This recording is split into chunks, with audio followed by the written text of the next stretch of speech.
Hi everyone and welcome you all to the bankers grid. So guys, जैसा आप लोग ने बैच में देखा होगा दैट हम लोगों ने ऑलरेडी डिस्कशन करा है कि ऐसे का टेम्पलेट हम लोगों को क्या फॉलो करना है, क्या पॉइंट्स ऐसे मेंशन करें कि सारे टाइप्स ऑफ लेटर ऐसे में जा सके। तो आज का सेशन हमारा होने वाला है कि जो आप लोगों ने फॉर्मेट याद करा है, आपको 4 से 5 फॉर्मेट दिए गए, उस फॉर्मेट में से आपको जो भी फॉर्मेट सही लग रहा है 1 से 2 पिकअप कर लीजिए। पहले एक पिकअप कीजिए, पहले से माइंडसेट मत बनाओ कि कौन सा 2 करना है। पहले एक का आपका फॉर्मेट को पिकअप कर लीजिए। जैसे ये प्रॉब्लम सॉल्यूशन ऐसे है ना, right. The issue of problem का नाम लिखना है, जो भी आपका टाइटल रहेगा उसका टाइटल का नाम लिखना है। पजेस सीरियस चैलेंजेस टू, जिस भी सेक्टर में सीरियस चैलेंज करता है उस सेक्टर का नाम लिख सकते हो, या टू द सोसाइटी लिख सकते हो। If left unaddressed it can lead to significant consequences. तो इस तरीके से आपके पास में जो फॉर्मेट में सारे टॉपिक्स पॉइंट्स मेंशन्ड है वो हर ऐसे में फिट हो जाएंगे। अब पॉइंट ये आता है कि अगर हमारी एग्जाम में सपोज करते टाइटल टॉपिक कुछ और आता है और यहाँ पर जैसे हमको लिखना है कि ये प्रॉब्लम क्या है, उससे रिलेटेड उसका एग्जाम्पल क्या है, वो सारे पॉइंट्स इस सेशन में मैं आप लोगों के साथ में कवर करने वाला हूँ, सो दैट कि आपके पास में कुछ वैलिड पॉइंट्स रहे क्लियर जो आप इसमें मेंशन कर सके। तो दैट इज, देखो, डिस्क्रिप्टिव राइटिंग के ऐसे टॉपिक्स है वो हम गो थ्रू करने वाले। इन केस अगर आप बैच में एनरोल्ड हो तो इंश्योर कीजिएगा कि एटलीस्ट 2 से 3 सेशन आप लेटर राइटिंग ऐसे राइटिंग के देख कर जाइए। ये फॉर्मेट याद करना वेरी इजी है, क्योंकि क्या होगा कि आपका कुछ भी लेटर आया, टॉपिक आपके हाथ में नहीं है लेकिन टॉपिक कुछ भी आएगा, सारा फॉर्मेट आप लोग उसको अगर लिख देंगे, उसका प्रैक्टिस कर लेंगे, तो आपको आराम से 35 से 40 नंबर, 35-40 मार्क्स आप लोगों को आउट ऑफ 50 आ सकता है। ओके। इन केस अगर आप बैच में एनरोल नहीं हो, आप लोगों के लिए एक नया कॉम्बो स्पेशल लॉन्च करा है, जहां पर आप लोगों का descriptive writing special sessions, okay, साथ में फॉर्मेट्स अवेलेबल है, करंट अफेयर्स के पीडीएफ फॉर्म अवेलेबल है, banking knowledge final short capsules available है, और बैंकिंग नॉलेज का टॉपिक वाइज क्लासेस भी अवेलेबल है। अब क्या होता है कि अगर आप लेंदी सेशंस नहीं देख सकते एंड मोमेंट पर, लास्ट मिनट्स में, तो आपने ये शॉर्ट ई पीडीएफ या ई पीडीएफ देखा, आपको लगता है मुझे इस पॉइंट पर डाउट हो रहा है, हाई वेटेज टॉपिक्स ही है सारे, आपको लगता है मुझे इस पॉइंट पर डाउट हो रहा है, तो आपने इसका वीडियो प्ले करा, वहीं आगे जाकर आपने उसको प्ले करके देख लिया। आपको पूरा लेंदी वे में नहीं देखना है इन टाइम पर। डिस्क्रिप्टिव राइटिंग प्रैक्टिस टेस्ट भी है और टेस्ट सीरीज भी है। It is all available at 1699 only. अगर आप इसके साथ में इंटरव्यू क्लब करेंगे, it will cost you at around 2100 2199 around. But ये आप लोगों का कॉम्बो 1699 में है। बैच में एनरोल करने के लिए आप लोगों को व्हाट्सएप करना है। व्हाट्सएप नंबर स्क्रीन पर अवेलेबल है, जिस टाइम पर भी वीडियो देख रहे हो आप व्हाट्सएप करेंगे and team will help you out with the manual payment process. Now let's start the session. देखो, डिस्क्रिप्टिव राइटिंग में पॉइंट क्या आता है कि सबसे पहले मैं इसको डिवाइड कर देता हूँ आपके लिए इजी हो जाएगा। एंड टाइम पर डिस्क्रिप्टिव राइटिंग हो गया, बैंकिंग नॉलेज हो गया, इंग्लिश हो गया, फुल कोर्स भी अवेलेबल है ना। फुल कोर्स का मतलब ये नहीं होता कि पूरा डिटेल में पढ़ना है। मैराथन, एंड टाइम के मैराथन भी पढ़ लोगे, कुछ सेशन प्रैक्टिस सेट लगा लोगे, तो इंग्लिश, कंप्यूटर एप्टीट्यूड वो भी कवर हो जाएगा। That is available at 2499 only. Okay. तो देखो यहाँ पर हम अगर इसको डिवाइड करें कुछ कैटेगराइजेशन में, है ना, ऐसे कि हमसे टॉपिक्स क्या पूछेगा। लास्ट टाइम ही ये आपका टॉपिक तो मेंशन था, आप पिछले साल का वीडियो उठाकर देखना बैंकर्स ग्रिड चैनल पर, आपको यही टॉपिक दिखेगा और यही आपकी एग्जाम में आ भी गया था। अब म्यूनिसिपल कॉर्पोरेशन का लेटर में एक बार टॉपिक उठाकर देखना, पिछले साल जो आपको मेंशन करा गया था उसमें म्यूनिसिपल कॉर्पोरेशन और आपका एग्जैक्टली स्ट्रीट लाइट वाला टॉपिक आ गया था, क्योंकि फिक्स टॉपिक। जैसे फॉर्मल में, अदर फॉर्मल लेटर फॉर्मेट में आपका या तो म्यूनिसिपल कॉर्पोरेशन को बोलेगा, एडिटर को लिखने के लिए बोलेगा, या फिर पुलिस स्टेशन में कुछ थैंक यू या ऐसा ग्रीवियंस के लिए इस टाइप का कुछ लेटर लिखने को बोलेगा। इसके अलावा कुछ कैटेगरी बनता ही नहीं, राइट। या तो ब्रांच मैनेजर का फॉर्मल लेटर में बनेगा, बस ये 4 कैटेगरी है। और एक यूनिवर्सल फॉर्मेट कर लिया जैसे हमने कल क्लास में करा था, वो सारी जगह फिट हो जाएगा। ओके। तो देखो यहाँ पर भी क्या है, एक तो टेक्नोलॉजी रिलेटेड क्वेश्चन आ जाता है बहुत बार, है ना। टेक्नोलॉजी में बहुत सी चीजें रहती है, दैट इज या तो ईवी टाइप का भी आ जाता है, या टेक्नोलॉजी में आपका एआई जो बूम पर चल रहा है, हो सकता है इस बार भी आप लोगों की एग्जाम में क्वेश्चन आ जाए। तो अभी मैं आपको इसके पॉइंट्स बताऊंगा कि इसमें क्या बेनिफिट है, क्या इसके नुकसान होने वाले डिसएडवांटेजेस है। इस तरीके से सारे टॉपिक्स को मैं मेंशन करूंगा, एक्सप्लेन करूंगा। इस वीडियो को प्रॉपर्ली, क्लियरली, अच्छे से समझना। ये क्लास आप लोगों के लिए बहुत हेल्पफुल रहेगा एंड टाइम के लिए, है ना। इसका पीडीएफ आप लोगों का वेबसाइट पर अपलोड हो जाएगा, सो दैट कि आप लोग इसको डाउनलोडेबल फॉर्म में भी लिख सके और आप इसको गो थ्रू कर सके, राइट। चलिए सेशन को स्टार्ट करते हैं फर्दर। अब देखो, एक हो गया टेक्नोलॉजी का बूम, है ना। टेक्नोलॉजी के बारे में कुछ ना कुछ क्वेश्चन आता है। पहले वंडर ऑफ साइंस आप लोगों ने बहुत बार नाम सुना होगा।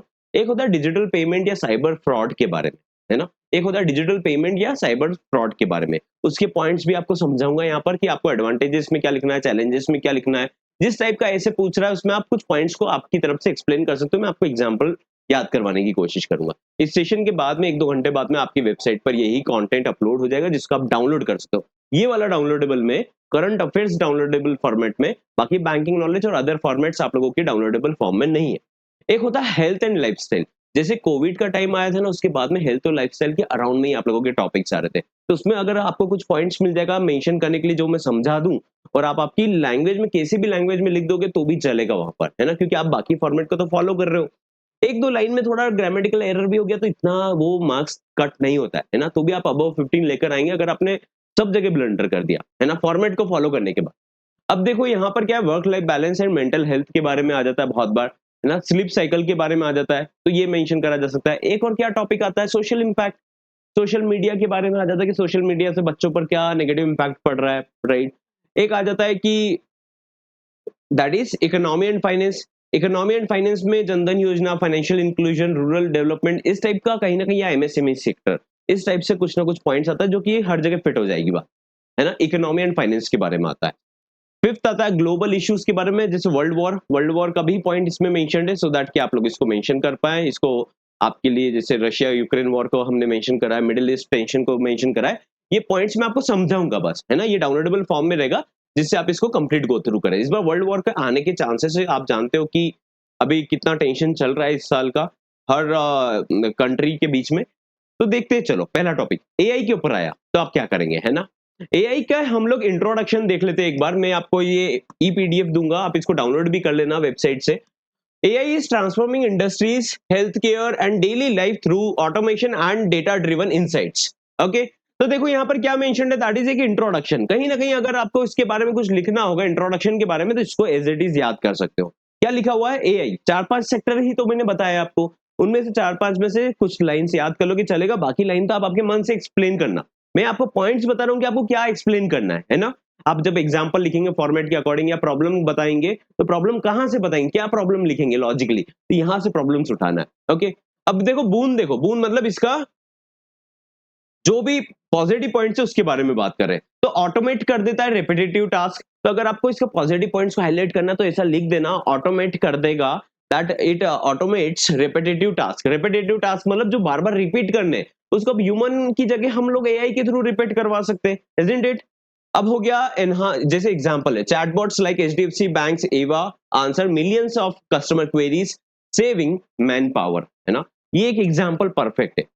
देखो आपको एग्जाम्पल भी लिखना पड़ेगा, अच्छा ऐसे में स्कोर करना, और ट्रस्ट में आप लोग भी 20 के ऊपर स्कोर कर लेंगे अगर ऐसे एग्जाम्पल और इन पॉइंट्स को एक बार दिमाग में सेटल डाउन कर लेंगे। बस सेटल डाउन करो कि एआई का आएगा, I will write about the HDFC chatbot example, right. I will think about the health care part, that is IBM Watson. अब आईबीएम वाटसन क्या करता है, example, helps oncologist analyse cancer treatment data efficiently. अब जो भी cancer का treatment होता है या फिर कैंसर का रिपोर्टिंग वाला पार्ट होता है, तो आईबीएम का वैटसन वैटसन क्या करता है, उसको इजीली हेल्प कर लेता है ना। तो ये पॉइंट भी आपको लिखना है। ओके, इम्प्रूव बैंकिंग एफिशिएंसीज, है ना, improve banking efficiency. Example, SBI uses AI for fraud detection and customer personalisation via YONO platform. This is a very good example. अगर आप इसको मेंशन कर दोगे तो मार्क्स मिलेगा। लास्ट टाइम भी कैंडिडेट्स ने मेंशन करा था और अच्छा स्कोर करा था। एआई के बाद में आप एग्जाम का रिव्यू देखेंगे तो बहुत सारे कैंडिडेट्स ने यही बोला था कि सर हमने एज इट इज पॉइंट लिख दिया, है ना। तो इसमें से 2 से 3 को तो याद कर सकते हो, इन पॉइंट्स को आप जो आपको मेंशन करना है वहां पर। बाकी फॉर्मेट तो मैंने बता दिया आपको, फॉर्मेट याद कर लो, आपके सामने आंसर है, उसको याद कर लोगे तो नंबर आ जाएगा, याद नहीं करोगे नंबर नहीं आएगा, सिंपल इज दैट। जो कैंडिडेट उसको याद करेगा या फिर गो थ्रू करेगा, वहां पर सोचकर लिखने का, ये सब करने का। आप कोई न्यूज़पेपर में आर्टिकल पब्लिश थोड़ी करते हो जो आपको पता है कि क्या फॉर्मेट में मेरे को लिखना है ना। कोई आपका हैबिट थोड़ी है, डे टू डे का काम थोड़ी है आपका। आपको फटाफट पहले से माइंडसेट करके एग्जाम में रखना है ना, कि मैं क्या एग्जाम्पल यूज करने वाला हूँ, करने वाली हूँ। अब थ्रेड क्या है, इससे जॉब डिस्प्लेसमेंट हो रहा है। जैसे टाटा मोटर्स, टीसीएस ने, एक्सिस बैंक ने have reduced staff due to automation in recent years. Example के फॉर्म में लिख सकते हो। ओके, किसी भी कंपनी का एग्जांपल ले लेना, आईटी कंपनीज का एग्जांपल ले लेना, जॉब डिस्प्लेसमेंट लिख देना। ओके, सेकंड क्या आ गया, प्राइवेसी कंसर्न। अब देखो, Clearview AI sparked global debate for scraping images without user content. बिना यूजर के कंसेंट से उसको यूज करा जा रहा है, तो ये कहीं ना कहीं प्राइवेसी का कंसर्न बन सकता है, क्योंकि आपको उसको पॉजिटिव पॉइंट्स भी बताने, नेगेटिव पॉइंट्स भी बताने कहीं ना कहीं, राइट। एथिकल डिलेमास है ना, मतलब Amazon scrapped an AI recruiting tool that showed bias against female candidates, है ना। अब कहीं ना कहीं ऐसे टूल्स आ जाते हैं उनकी परफॉर्मेंस को, जैसा जो उसको फीड करता है, उसको प्रोग्राम करता है, तो ऑब्वियसली कहीं ना कहीं वो उसकी साइकोलॉजी से चलता है, राइट। तो कहीं ना कहीं ये बायस हो जाता है, बायस मतलब एक पक्ष लेने लग जाता है, जैसे इसने फीमेल कैंडिडेट्स को हायर करना स्टार्ट कर लिया था खाली, ठीक है, अगेंस्ट फीमेल कैंडिडेट्स ले लिया था। ओके, तो देखो इसको क्या बोलते हैं, एथिकल डिलेमास। ओके, तो ये 3 पॉइंट्स हो गए, एक बार रिपीट कर देता हूँ फटाफट, क्लास थोड़ा लेंदी होगा, आराम से इसको पॉज कर लेना, ऑफिस जा रहे हो या कहीं और ट्रैवल कर रहे हो, इसको पॉज करके वापस से लाइक करके और रख लेना अपनी लिस्ट में या सेव कर लेना प्ले लिस्ट में। ओके, तो इसको आप बाद में गो थ्रू करें, है ना, एग्जाम जब देने जा रहे हो, आपको कुछ एग्जाम्पल का जरूरत पड़ रहा है, तो आप उसको गो थ्रू कर पाएंगे। ऑलराइट, नेक्स्ट आ जाते हैं, है ना, इसको एक बार रिवाइज कर लेते हैं। पॉजिटिव पॉइंट्स क्या हो गया, एक तो रिपीटेटिव टास्क को सिंप्लीफाई कर देगा, इजी कर देगा, एनहांस कर रखा है इसने हेल्थ केयर को, और इंप्रूव कर दिया है बैंकिंग एफिशिएंसी को। ये 3 पॉइंट लिख देना बस पॉजिटिव पॉइंट में। क्या लिखा, रिपीटेटिव टास्क है ना, जो रिपीट करने वाले टास्क रहते हैं उसको क्या कर देगा, रिड्यूस कर देगा। बैंकिंग में इसने एफिशिएंसी को इंप्रूव करा, एफिशिएंसी मतलब हमारी कैपेसिटी को इंप्रूव करा है।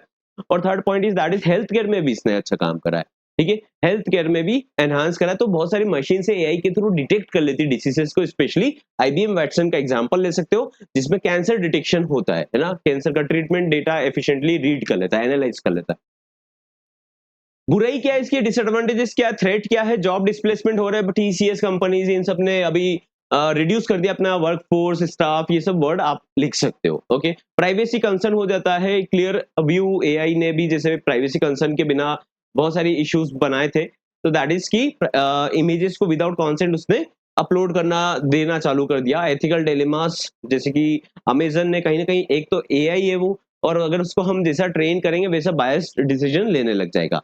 Okay, now next point is conclusion. Conclusion में आप ऐसा लिखेंगे दोनों को बैलेंस करते हुए, AI is a game changer but needs strong ethical regulation and human oversight to ensure safe adoption.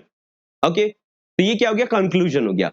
ये पीडीएफ आप वेबसाइट से डाउनलोड कर लेना, बैच में एनरोल हो तो, बैच में एनरोल नहीं हो, इसको डिस्क्रिप्टिव राइटिंग के 2 से 3 सेशन देख लोगे, आप लोगों का डिस्क्रिप्टिव राइटिंग का काम हो जाएगा, आप उसको लिखना स्टार्ट कर दीजिए। आप बैच में एनरोल करने के लिए व्हाट्सएप कर सकते हो, लेकिन उसमें एक प्लस पॉइंट रहेगा, क्योंकि डिस्क्रिप्टिव राइटिंग बैंकिंग नॉलेज आप लोगों का अराउंड में 90 मार्क्स का है। ओके, उसमें करंट अफेयर से ऐड ऑन कर देंगे 120 मार्क्स का, बट करंट अफेयर्स पर भरोसा नहीं करा जाता, और it is not a wise decision कि एंड टाइम पर करंट अफेयर्स को ज्यादा डेप्थ में जाया जाए। चलो यूनियन बजट और 1-2 पॉइंट्स करेंगे तो it is good to go. Okay, तो आपके हाथ में 100 मार्क्स का फंडामेंटल है अभी भी, जो कि आप एंड में मोमेंट पर भी अगर आपने ऑर्गेनाइज कर लिया, आपको जिस कैंडिडेट ने 2 दिन पहले भी ये सर देख लिया और रट लिया ना, मेरे को पता है कि वो कैंडिडेट परफॉर्म करेगा, स्पेशली डिस्क्रिप्टिव राइटिंग हो या बैंकिंग नॉलेज हो। ओके, देखो अब यहाँ पर टॉपिक क्या है, digital payments a step towards cashless economy. तो इसमें हमको यूपीआई के बारे में बोलना पड़ेगा, कैशलेस इकोनॉमी के बारे में बात करना पड़ेगा, क्रिप्टो करेंसी के बारे में आ सकता है, कुछ भी पॉइंट्स आ सकते हैं, तो आप इस तरीके से मेंशन कर सकते हो। UPI, mobile wallets, contactless payments have revolutionised India's payment landscape. Okay, ये आप एक कॉमन लाइन लिख सकते हो, लेकिन ये नहीं लिखोगे तो भी फॉर्मेट में आप लोगों के लिए ऑलरेडी लाइंस मेंशन्ड है। एडवांटेजेस हो गया, faster transactions, reduce cash handling, example UPI transactions crossed 18 lakh crore per month in 2024, है ना। आप इसको 20 लाख करोड़ के ऊपर भी कर सकते हो, आपका लेटेस्ट डेटा देखकर भी इसको मेंशन कर सकते हो। Financial inclusion, rural kirana stores accepting Paytm and phone पे वाया क्यूआर कोड्स, है ना। तो ये भी आपका क्या हो गया, फाइनेंशियल इंक्लूजन का काम हो गया एक तरीके से। ओके, ट्रांसपेरेंसी के बारे में, government subsidies now transferred via direct benefit transfer DBT into Aadhaar linked account. पहले क्या होता था, बीच में कोई ना कोई उसका पैसा खा लेता था, डायरेक्टली उसके बैंक अकाउंट में जाता है पैसा डीबीटी के थ्रू में, तो एक बेनिफिट हो गया, ट्रांसपेरेंसी आ गया। तो 3 पॉइंट्स क्या आ गए यहाँ पर, जैसे कैशलेस के बारे में आता है, यूपीआई के बारे में आता है, डिजिटल पेमेंट्स के बारे में आता है, तो फास्टर ट्रांजेक्शन लिखेंगे, फाइनेंशियल इंक्लूजन कर रहा है, कैसे कर रहा है, किराना स्टोर सब जगह पर आजकल फोन पे और ये सब एक्सेप्टेड रहता है। ट्रांसपेरेंसी के बारे में बता सकते हैं कि यार पहले सब्सिडीज, और जैसे कि गवर्नमेंट सब्सिडीज आता है, कहीं का पैसा आता है, तो वो जरूरी नहीं है कि अकाउंट में आए, है ना, वो कैश के भरोसे रहता था, कोई और बीच में पैसा खाता था। अब वो चीजें हट चुकी है डीबीटी केस से। लेकिन थ्रेट्स क्या है, साइबर सिक्योरिटी थ्रेट है इस पे, है ना। Rising phishing scams during UPI use, CERTIN issues advisories, है ना। तो ये एग्जांपल हो गए। डिजिटल लिटरेसी गैप, कहीं ना कहीं आप बता सकते हो कि elderly and rural users still dependent on are still dependent on cash due to lack of smartphone know how। इसका मतलब कि एल्डर जो हमारे सीनियर सिटीजन्स होते हैं या कुछ पुरानी जनरेशन के पीपल होते हैं, उनको इसको यूज करना नहीं आता है ना, कहीं ना कहीं उनको मोबाइल यूज करना नहीं आता, ऑपरेट नहीं करना आता, जिसकी वजह से उनके लिए टफ बनता है, जिसकी वजह से हमारे बीच में डिजिटल लिटरेसी गैप बन रहा है। Okay, conclusion, digital payments are the future but cyber, दोनों को बैलेंस करना है कि फ्यूचर तो है लेकिन हमको साइबर सिक्योरिटी का भी ध्यान रखना है ना, but cyber security, literacy and rural access need urgent attention. Okay, next point है हमारा हेल्थ एंड लाइफस्टाइल के ऊपर, work life balance and mental health या स्लीप के बारे में। ओके, ये पॉइंट्स में आपको क्वेश्चन आ सकता है, आएगा तो आप इसको लिख दीजिएगा, अदरवाइज वैसे भी और करके ऑप्शन आएगा, आपके हाथ में एक ना एक चॉइस तो रहेगा। कुछ पॉइंट्स इसके पॉइंट्स तो देख ही सकते हैं ना, बाकी फॉर्मेट में फिट कर लेना। Health and lifestyle, increase remote work and high competition are blurring personal professional boundaries, है ना, मतलब कि रिमोट वर्क मतलब घर से काम करने वाली चीजें और हाई कंपटीशन की वजह से जो पर्सनल और प्रोफेशनल बाउंड्री है वो ब्लर हो रही है एकदम। ओके, एक लाइन फिट हो जाएगा, कहीं ना कहीं कंक्लूजन में भी यूज कर सकते हो, इंट्रोडक्शन में भी यूज कर सकते हो। कॉजेस क्या है, remote work examples, employees working late night into the night during the pandemic lockdown, उसकी वजह से क्या हो रहा है, रिमोट वर्क हो रहा है। कॉजेस क्या है, इसके कारण क्या है, रीजंस क्या है। Corporate stress, burnout is now a recognised condition by WHO, world health organisation ने बोला कि बर्नआउट होना एक एक रिकॉग्नाइज्ड कंडीशन बन गया है कॉर्पोरेट में, है ना। तो कॉर्पोरेट स्ट्रेस हो गया। अब इसका सॉल्यूशन क्या है, फ्लेक्सिबल स्केड्यूल, आपको प्रॉब्लम भी बताना है, आप ही को सॉल्यूशन बताना है, ये ऐसे में यही कहानी रहता है ना। प्रॉब्लम सॉल्यूशन में आप लोगों को इस तरीके से बताना है कि पहले प्रॉब्लम आइडेंटिफाई करा, कॉजेस बता दिया एंड इफेक्ट बता दिया, सॉल्यूशन बता दो। फ्लेक्सिबल स्केड्यूल्स में आ गया, that is example companies like TCS and Infosys introduced hybrid models, है ना। फ्लेक्सिबल स्केड्यूल हो गया कि आप इससे इतना टाइम का शिफ्ट कर लीजिए या इस टाइम पर शिफ्ट कर लीजिए। एम्प्लॉयर मेंटल हेल्थ सपोर्ट, जैसे कि एसेंचर प्रोवाइड करता है 24/7 काउंसलिंग एंड वेलनेस लीव्स, है ना। तो ये काउंसलिंग बताता है, लीव्स देता है, ग्रांट करता है। तो एसेंचर का भी जो 24/7 काउंसलिंग मॉडल है वो एक अच्छा एग्जांपल है कि एम्प्लॉयर मेंटल हेल्थ सपोर्ट का रिक्वायरमेंट है, इसको ऐसा करेंगे तो इसके सोल्यूशन बनेंगे। कंक्लूजन क्या है, balanced mental health leads to higher productivity and overall well being. अगर आपको हेल्थ के बारे में आता है तो आप प्रॉब्लम बता दीजिए कि कॉर्पोरेट स्ट्रेस बढ़ रहा है, ये हो रहा है, वो हो रहा है, उसका सोल्यूशन बता दीजिए, मॉडल्स का एग्जांपल बता दीजिएगा। जैसे एसेंचर ने अपना मॉडल बनाया जहां पर 24/7 काउंसलिंग करा जाता है। बहुत सारी कंपनीज अपना हाइब्रिड मॉडल बना रही है जो आपकी शिफ्ट को आराम से इजी करा जा सके। तो ये टाइप के सॉल्यूशंस बनेंगे सभी के कंफर्ट में, सो दैट की पर्सनल और प्रोफेशनल बाउंड्रीज एक गैप हमेशा रहे प्रॉपरली, सो दैट की एक मेंटल हेल्थ पर्सन की सही रहे जो कॉर्पोरेट में काम कर रहे हैं। Okay, social impact, impact of social media on youth. Okay, तो इसका पॉजिटिव पॉइंट क्या है, एजुकेशनल कंटेंट। अब देखो इम्पैक्ट ऑफ सोशल मीडिया में, अगर जैसे आप यहाँ पर ही पढ़ रहे हो या किसी और प्लेटफॉर्म पर कहीं पर पढ़ते हो, तो इम्पैक्ट क्या है सोशल मीडिया का, कि एटलीस्ट आप पढ़ पा रहे हो, एजुकेशन हो पा रहा है ना। इसका पॉजिटिव पॉइंट ये हो गया, एजुकेशनल कंटेंट। दूसरा क्या हो गया, global connection, teens connecting with peers via Instagram and Discord study groups. बहुत सारे स्टडी ग्रुप्स भी होते हैं, जरूरी नहीं कि फेसबुक इंस्टाग्राम भी एक पॉइंट है या स्नैपचैट एक पॉइंट है। बहुत सारे ग्रुप्स होते हैं जहां पर अपने आप को कोई कनेक्ट कर पाता है वर्ल्ड वाइड। ओके, तो ये इसके पॉजिटिव पॉइंट्स हो गए किसके, social media, mobile phone. Negative क्या हो गया, अनरियलिस्टिक कंपैरिजन। अब studies link Instagram use with anxiety and body image issues. अब बहुत सी बार क्या होता है, कोई ब्यूटीफुल लेडी है, अगर वो ऐसे इंस्टाग्राम के वीडियो बना रहे और कोई पर्सन है जो कि थोड़ा अपने लुक्स को लेकर कॉम्प्लेक्स, इंफीरियरिटी कॉम्प्लेक्स फील करती है, तो उनको कहीं ना कहीं अपने बीच में कंपैरिजन का फील आएगा।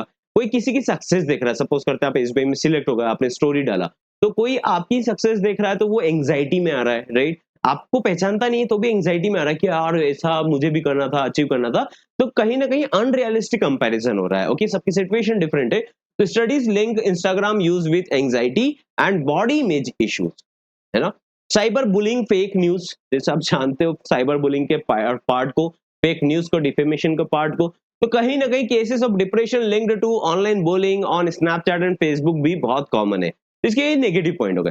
पॉजिटिव क्या पॉइंट्स हो गए, वापस से फटाफट से देख लो सोशल मीडिया के, दैट इज आप कनेक्ट कर सकते हो, एजुकेट हो सकते हो, स्किल लर्न कर सकते हो, जो काम की चीजें वो देख सकते हो। लेकिन इसकी वजह से सोशल मीडिया का इम्पैक्ट यह भी आ रहा है कि ये एक काइंड ऑफ एडिक्शन तो आते ही आता है। इसके बाद में नेगेटिव्स ये है कि अनरियलिस्टिक कंपैरिजन करना, एंड साइबर बुलिंग और ये सब भी एक फेक न्यूज इसके नेगेटिव इम्पैक्ट डालते हैं। Social media is a powerful tool if used responsibly under proper guidance. Okay, social media is a powerful tool. Okay, if used responsibly under proper guidance. ये line को भी आप याद कर सकते हो, आप बीच में कहीं पर भी फिट कर देना, AI के ऊपर भी फिट हो जाएगी। AI is a powerful tool if used responsibly under proper guidance. Financial inclusion is a proper tool if used responsibly under proper guidance. Health के ऊपर आ गया, health and sleep is a powerful tool if used responsibly under proper guidance. कुछ भी आप fit कर सकते हैं, health को छोड़ देना, फिर प्रॉपर गाइडेंस खुद को भी पता होना चाहिए, राइट। चलिए, इकोनॉमी एंड फाइनेंस के बारे में। अब फाइनेंशियल इंक्लूजन के बारे में पूछा जा सकता है ना, कि रूरल डेवलपमेंट कैसे होगा, फाइनेंशियल इंक्लूजन कैसे करोगे, क्या होगा, प्रोग्रेस हो रहा है, चैलेंजेस हो रहे हैं, क्या हो रहे हैं, आपको बताना है। तो प्रोग्रेस चैलेंजेस आपको बताना है। तो जनधन योजना के बारे में आपको बता देना कि ये बिगेस्ट फाइनेंशियल इंक्लूजन का एक पार्ट रहा है, राइट। और इसमें more than 50 crore account open हो चुके हैं, most with zero balance. Okay, micro finance and mobile banking, जैसे बंधन बैंक हो गया, मुथूट हो गया, तो ये रूरल वीमेन को रीच आउट कर लेते हैं सेल्फ हेल्प ग्रुप के थ्रू। तो ये एक कहीं ना कहीं मोबाइल बैंकिंग, माइक्रो फाइनेंस का तो ये ऑप्शन भी अच्छा अवेलेबल है। आप केसीसी को भी इंक्लूड कर सकते हो, किसी बैंक की एप्लीकेशन का नाम का एग्जांपल दे सकते हो, अगर आप किस बैंक में काम कर रहे हो और आपके बैंक का भी कुछ प्रोडक्ट है, आप उसको मेंशन कर सकते हो। चैलेंजेस क्या है, लो फाइनेंशियल लिटरेसी। तो many Jan Dhan users unaware of basic banking services like overdraft, जैसे आपको पता है कि 10,000 तक का ओवरड्राफ्ट मिल सकता है जनधन अकाउंट में। तो बहुत सारे पर्सन तो उसको लेकर लिटरेट ही नहीं है कि मुझे ये फैसिलिटी मिल सकता है। इंफ्रास्ट्रक्चर का बहुत बड़ा इशू है, याद रखना। फाइनेंशियल इंक्लूजन में आप ये पॉइंट को जरूर मेंशन करना। Villages with poor 4G signals struggle with mobile banking. बहुत सी जगह विलेजेस में, रूरल एरिया में प्रॉब्लम ये आता है कि वहां पर नेटवर्क नहीं आता, प्रॉपर नेटवर्क नहीं आता। कहीं खेत में है, फार्मिंग कर रहे हैं, वहां पर नेटवर्क नहीं आ रहा है, जिसकी वजह से वो कहीं ना कहीं अपने आप को बैंकिंग से कनेक्ट नहीं कर पाते। ओके, कंक्लूजन क्या है, digital infrastructure, education and innovative banking models are key to true financial inclusion. बोलो, पढ़ लोगे इसको? अरे इसको प्रिंट कर लेना, दे रहा हूं आपको डाउनलोडेबल फॉर्म में। किसको? बैच में जो एनरोल्ड है ना, बैच में रहोगे तो ही मिलेगा, विदाउट बैच मिलेगा तो सभी में कंपैरिजन क्या रह जाएगा। ओके, अब ये आपको मिल जाएगा टॉपिक, तो आप क्या कर सकते हो, इसको प्रिंट कर लेना और आपके अकॉर्डिंग ये 4-5 टॉपिक ही बताए मैंने, 6 टॉपिक बताऊंगा, 5 से 6। उस टॉपिक के बस पॉइंट्स को दिमाग में रख लो कि यार मुझे इसका आएगा तो मुझे हेल्थ के बारे में ऐसा लिखना है, एआई का आएगा तो ये पॉइंट्स लिखना है, फाइनेंशियल इंक्लूजन में ये लिख देना है, इकोनॉमी के बारे में ये लिख देना है, ग्लोबल इश्यूज के बारे में ये लिख देना है। अब देखो, एक मुद्दा ये भी बनता है कि ग्लोबल वार्मिंग के बारे में आ सकता है या वर्ल्ड वॉर के बारे में आ सकता है। तो ग्लोबल वार्मिंग के बारे में आता है तो कार्बन एमिशन के बारे में हाईलाइट कर देना कि इसके कॉजेस है। जैसे इंडिया का थर्मल पावर प्लांट एमिट करता है CO2 लेवल, दिल्ली का AQI फ्रिक्वेंटली क्रॉस कर रहा है 400 प्लस। ओके, ये एग्जाम्पल हो गया। देखो, है ना, जब आप ग्लोबल वार्मिंग के बारे में लिखने जाओगे तो आपके मन में आएगा कि सर मैंने फॉर्मेट तो लिख दिया, लेकिन मुझे कुछ एग्जाम्पल नहीं लग रहा कि एग्जाम्पल में क्या लिखना है, मुझे प्रॉब्लम समझ में नहीं आ रही कि क्या हाईलाइट करना है। एक बहुत शॉर्टकट है कि आप यूज कर सकते हो इस तरीके से। डिफॉरेस्टेशन मतलब कि अमेजन ने रेन फॉरेस्ट फायर करा, जिसकी वजह से इलीगल लॉगिंग हुआ, है ना, तो ये भी करा जा सकता है, बता सकते हो। आप कुछ और बता सकते हो, जैसे कि बहुत सी जगह अभी डिफॉरेस्टेशन हो रहा था, राइट। बहुत सी जगह ऐसा सुना जाता है, जैसे राजस्थान का केस चल रहा था, उसके ऊपर स्टे लगाने के लिए भी बहुत चल रहा था। तो ऐसे केसेस आप हाईलाइट कर सकते हो कि जिसकी वजह से ग्रोइंग इंफ्रास्ट्रक्चर की वजह से भी जंगल्स कट डाउन हो रहे हैं, फॉरेस्ट कट डाउन हो रहे हैं, और जो कि एक नेचुरल कहीं ना कहीं हमारा CO2 लेवल को और ग्लोबल वार्मिंग के लिए रिस्पॉन्सिबल है। सॉल्यूशन क्या है कि रिन्यूएबल एनर्जी सोर्स के ऊपर हमको जाना चाहिए, जैसे India push for solar parks under PM Kusum and Gujarat wind energy farms. तो ये रिन्यूएबल एनर्जी पर अगर हम शिफ्ट करेंगे तो कहीं ना कहीं पोल्यूशन कम होगा, पोल्यूशन कम होगा तो ग्लोबल वार्मिंग ऑटोमेटिकली नॉर्मल होगा। ओके, ये सॉल्यूशन हो गया। कहीं ना कहीं आपसे अगर ग्लोबल वार्मिंग के बारे में बोल रहा था, आपसे कॉजेस इम्पैक्ट यही बात पूछेगा, और क्या पूछेगा? ये तो पूछेगा नहीं क्या बढ़ रहा है, क्या बढ़ थोड़ी रहा है, आपसे तो पूछेगा कि इसको कैसे कम करा जा सकता है, इसकी प्रॉब्लम, तो प्रॉब्लम को हाईलाइट करना। एफॉरेस्टेशन मतलब urban tree plantation drives in Bengaluru and Pune, ये अच्छे एग्जांपल है, ये करना चाहिए। और इसकी वजह से जैसे प्लांटेशन चल रहा है उसको और बढ़ावा देना चाहिए, नियर रिवर एरियाज यहाँ पर हमको प्लांट करना चाहिए। सबका रिस्पॉन्सिबली अगर सब करेंगे इसको यूनिटी में, तो बहुत जल्दी इसका पॉजिटिव इम्पैक्ट देखने को मिल सकता है, क्योंकि प्लांट्स टाइम लेते हैं ग्रो होने में। लेकिन अगर हमने छोटी छोटी चीजें, लाइक हमने डस्टबिन में थ्रो ना करना अपना जो डस्ट रहता है, हमको रोड पर उसको थ्रो कर देना, प्लास्टिक को बैन करना चाहिए, ऐसी बेसिक चीजें आप इसमें इनपुट को दे सकते हो। ओके, उससे हमारा क्या होता है, दैट इज, चलो ये एजुकेशन का आप खुद से पढ़ना, मैं आपको एक बार वर्ल्ड वॉर के बारे में बता देता हूँ। वर्ल्ड वॉर का सिनेरियो चल रहा है, इस पर चांसेस है कि इसका टॉपिक आ सकता है। अब अभी तक बने हुए हो सेशन में, आई एम ग्लैड। अगर आपने इस वीडियो को बाद में पॉज़ कर देखा है, तो मैं इतना जानता हूँ कि आप कहीं न कहीं आपकी प्रिपरेशन को लेकर सीरियस थे। तभी आपने इसको पॉज़ कर रखा था या लाइक कर रखा था या प्लेलिस्ट में ऐड करके रखा था। अब आप इसको जब भी एग्ज़ाम के पहले भी जाकर आप आपके हिस्ट्री में जाकर आप इसको लाइक्ड वीडियो में से निकालेंगे, आपके लिए बहुत सुपर ईज़ी हो जाएगा। अगर आप ट्रैवल करते हुए एग्ज़ाम देने जा रहे हो, तो बहुत सुपर ईज़ी हो जाएगा ये बातें सुनना, है ना? तो आई बिलीव ये आप एक दिन पहले भी देख रहे हो, तो आप लोगों के लिए सुपर बेनिफिट देगा, राइट? अब देखो वर्ल्ड वॉर 3 का कंडीशन क्या है, इंट्रोडक्शन में आप लिख सकते हो, थोड़ा बड़ा इंट्रोडक्शन बट लिख सकते हो। World war 3 refers to a possible global conflict involving major powers like the US, Russia and China. Rising international tensions and regional wars have increased concerns about such a possibility. तो कहीं ना कहीं ये जो rising tension हो रहा है सभी के बीच में, जो पावरफुल नेशंस है उनके बीच में, वो कहीं ना कहीं कंसर्न तो बढ़ा रहा है, that is about such a possibility of world war 3। आपको डायरेक्टली नहीं बोलना है कि हो ही जाएगा। ओके कभी भी किसी फेवर में इस तरीके से नहीं लिखना है, उसमें नंबर कट होता है ना? उसमें आपका ओपिनियन अगर मांगा है तो वो नंबर कट होता है। अब देखो यहाँ पर पॉसिबल कॉजेस क्या हो सकते हैं, तो आप लिख सकते हो रशिया यूक्रेन वॉर, है ना? पॉसिबल कॉजेस, उसके कॉजेस क्या बन सकते हैं, इस तरीके से बता सकते हो। तो रशिया यूक्रेन वॉर जो चल रहा है बीच में, तो war started in 2022 and continues to create tensions between Russia and western countries, Middle East tensions, conflicts involving Iran, Israel and the US have increase instability in the region. अभी आप जानते ही हो, ये तो बहुत बड़ा मुद्दा था। Threat to global oil routes, ये भी बहुत बड़ा मुद्दा बन जाएगा कुछ टाइम में। Tensions near the Strait of Hormuz, a major oil shipping route, can affect global energy supply. देखो यार, ऑयल कंपनीज ऑयल राउट्स में अगर हमको प्रॉब्लम आएगा, उनके जो भी राउट्स मतलब रूट्स समझ लीजिए, तो जो भी उसके रूट्स है उसमें अगर थ्रेट रहेगा, रास्ते में थ्रेट रहेगा, तो ऑयल अगर सप्लाई नहीं होगा तो बहुत ग्लोबल एनर्जी सप्लाई में मिसमैच हो जाएगा, बहुत अफेक्ट करेगा चीजें। तो उसकी वजह से वॉर की पॉसिबिलिटीज बढ़ जाती है कि हमको छीनना पड़ेगा, ये सब करना पड़ेगा। तो that can be A cause, है ना? ये रीजन बन सकते हैं। Cyber warfare, that is countries are increasingly using cyber attacks to target banking system, infrastructure and government network। कहीं ना कहीं साइबर वॉरफेयर चल रहा है। आप जानते हो कि कहीं ना कहीं से हैकिंग होना, फिशिंग होना, उसको हैक करने की कोशिश करना, इंडिया जैसे इंडिया का बैंकिंग सिस्टम को हैक करने की कोशिश करना है, किसी और कंट्री के बैंकिंग सिस्टम को हैक करने की कोशिश करना, तो साइबर के भी वॉरफेयर चल रहे हैं। तो ये भी अगर ऐसा हो गया, तो कहीं ना कहीं अगर ऐसा हुआ तो पॉसिबिलिटी बन जाएगा वर्ल्ड वॉर 3 का। अब यहाँ पर ग्लोबल रिस्क के बारे में अगर हम बात करें, तो इकोनॉमिक क्राइसिस बन जाएगा इससे, है ना? अगर ऐसा होता है तो ग्लोबल रिस्क क्या है? इकोनॉमिक क्राइसिस बन जाएगा। Wars in oil producing regions can increase global oil prices and inflation.